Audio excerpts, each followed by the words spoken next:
Hello everybody, मेरा नाम प्रवीण है and I welcome you at free online coaching and Bhagwa study centre. Guys, इस video lecture में मैं आपके साथ एससी वर्मा का जो गॉस लॉ चैप्टर है उससे एक्सरसाइज का क्वेश्चन नंबर 13 डिस्कस करूंगा। क्वेश्चन क्या है? Consider the following very rough model of a beryllium atom. The nucleus has 4 proton and 4 neutron confined to a small volume of radius 10 to the power minus 15 meter, and two 1s electron make a spherical charge cloud at an average distance of 1.3 into 10 to the power minus 11 meter from the nucleus, where the 2s electron make another spherical cloud at a distance of at an average cloud at an average distance of 5.2 into 10 to the power minus 11 meter from the nucleus. Find the electric field at a point just inside the 2s cloud and B at a point just inside 2s and 2s cloud, and इसमें क्या था 1s cloud। Okay, चलो इस question को थोड़ा समझने की कोशिश करते हैं क्या है। आई होप आप क्लास 11 में जो एटॉमिक स्ट्रक्चर है केमिस्ट्री में पढ़े होंगे उसको। ओके, तो और आपको यह भी पता होगा कि लाइक जो इलेक्ट्रॉन जो मॉडल वगैरह बनता है कुछ क्लाउड टाइप की बात करते हैं। ओके, ये ऐसे 1s का ऐसा आपका शेप बना दिया गया हो, एक सर्कल बना करके बहुत सारे दिखा दिया गया होगा। आई होप आप इस टाइप के चीजों को जानते होंगे, नाम सुने होंगे, एटलीस्ट नहीं जानते होंगे तो नाम सुने होंगे। ओके गाइस, हम जो है इस टाइप के जो मॉडल है, जो एटॉमिक स्ट्रक्चर जो है उसके बारे में थोड़ा सा और एनालिसिस करेंगे। ओके, कैलकुलेशन के पॉइंट ऑफ व्यू से। चलो, तो क्वेश्चन क्या है कि देखो एक न्यूक्लियस है और इस न्यूक्लियस के अंदर में जो न्यूक्लियस का सबसे पहले रेडियस जो है, that radius is 10 to the power minus 15 metre. और गाइज मैं तो ये बोलूंगा कि आप इस तरह के जो डाटा है थोड़ा सा ना उनको ध्यान में रख लेना चाहिए, क्योंकि मे बी आप कोई केमिस्ट्री का क्वेश्चन सॉल्व कर रहे हैं या कोई मॉडर्न फिजिक्स का कोई चीज सॉल्व करें, न्यूक्लियस के बारे में पढ़ रहे हैं, तो यार एटॉमिक रेडियो एक्टिविटी के बारे में पढ़ रहे हैं, तो ये जो क्वेश्चन है, इस क्वेश्चन की जो मॉडलिंग है मे बी वहां पे यूज हो जाए और कोई कॉम्प्लिकेटेड चीजों को समझने में हेल्प करे।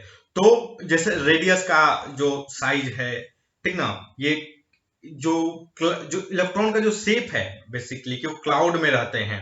ओके, उनका डिस्टेंस है अप्रोक्सीमेटली न्यूक्लियस से इतना। तो इन सब चीजों को थोड़ा सा अगर ध्यान में दिमाग में रखेंगे तो that will be the better. Okay, चलो तो देखो क्या है कि ये न्यूक्लियस है और इस न्यूक्लियस के अंदर 4 प्रोटॉन है और 4 न्यूट्रॉन है। आई होप आपको पता होगा कि न्यूट्रॉन जो है उस पर कोई चार्ज नहीं होता, प्रोटॉन पे पॉजिटिव चार्ज होता है, उतना ही चार्ज होता है जितना इलेक्ट्रॉन का चार्ज होता है, बट वो पॉजिटिव रहता है। ओके, तो देखो ये जो न्यूक्लियस है वो एक कन्फाइंड एक कन्फाइंड स्पेस में रहता है, ठीक ना। न्यूक्लियस जो है, न्यूक्लियस में जो 4 प्रोटॉन है 4 न्यूट्रॉन है वो कन्फाइंड स्पेस में रहते हैं और जिसका रेडियस है that radius is 10 to the power minus 15 metre.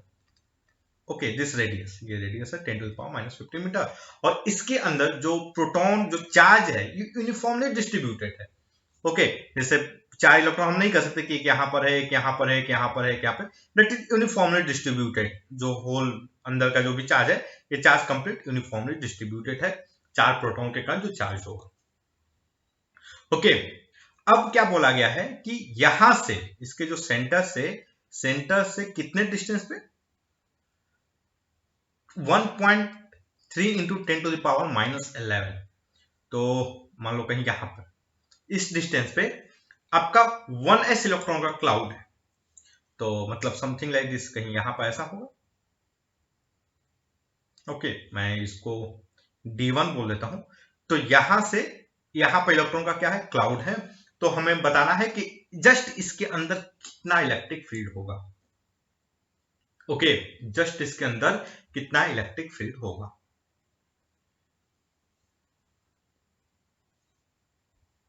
चलो,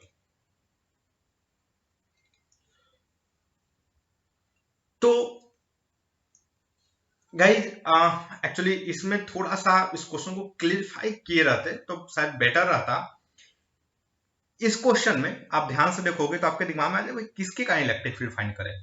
ये क्या ये जो न्यूक्लियस है इसके कारण इलेक्ट्रिक फील्ड फाइंड करें कि इसके कारण जो यहाँ पे जो क्लाउड है, क्लाउड का इटसेल्फ कितना इलेक्ट्रिक फील्ड होगा उसको फाइंड करें कि इन दोनों का रिजल्टेंट फाइंड करें।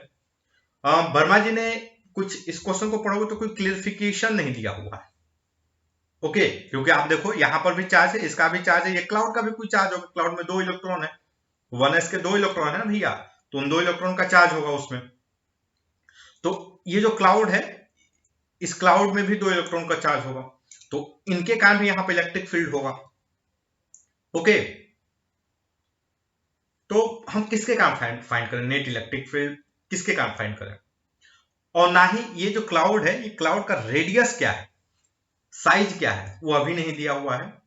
ओके, तो ठीक है, हमने हमने क्या एज्यूम किया है कि यहां पर इलेक्ट्रिक फील्ड फाइंड करना है due to this positive nucleus.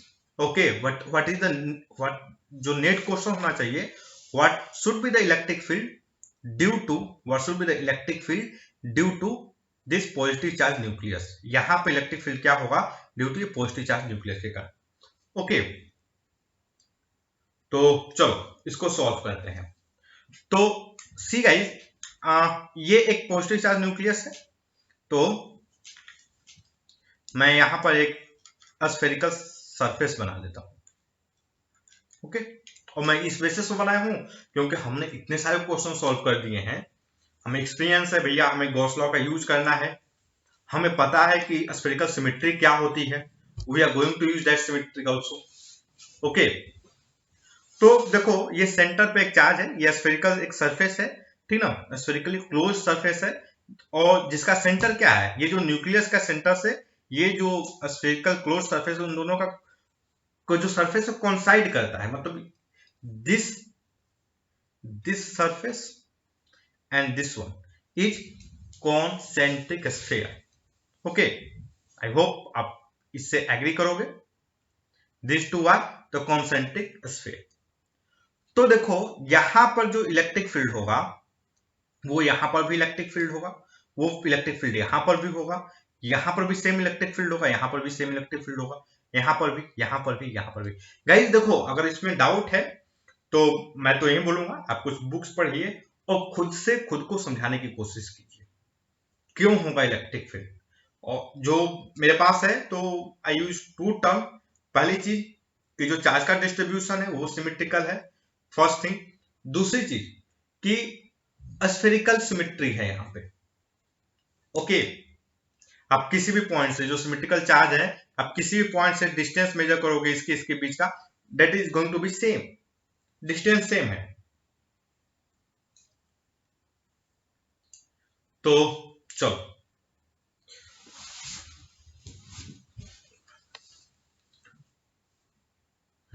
तो हर एक पॉइंट पे इलेक्ट्रिक फील्ड सेम होगा, तो मैं फुल कॉन्फिडेंस के साथ जो फ्लक्स लिख सकता हूं वो मैं क्या लिख सकता हूं, E इंटू 4 पाई, ये डिस्टेंस अगर d है then d square is equal to क्या होगा, q in by epsilon।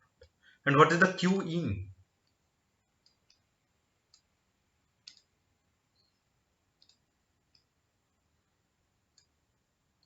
and what is the q in, q in is basically 4 into charge of electron, okay, divided by epsilon naught divided by 4 pi r का square.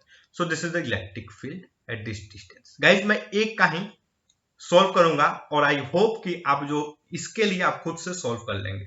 Okay okay guys, तो मैं क्या करता हूं, ये जो value है इसको मैं रखता हूं सभी का वैल्यू।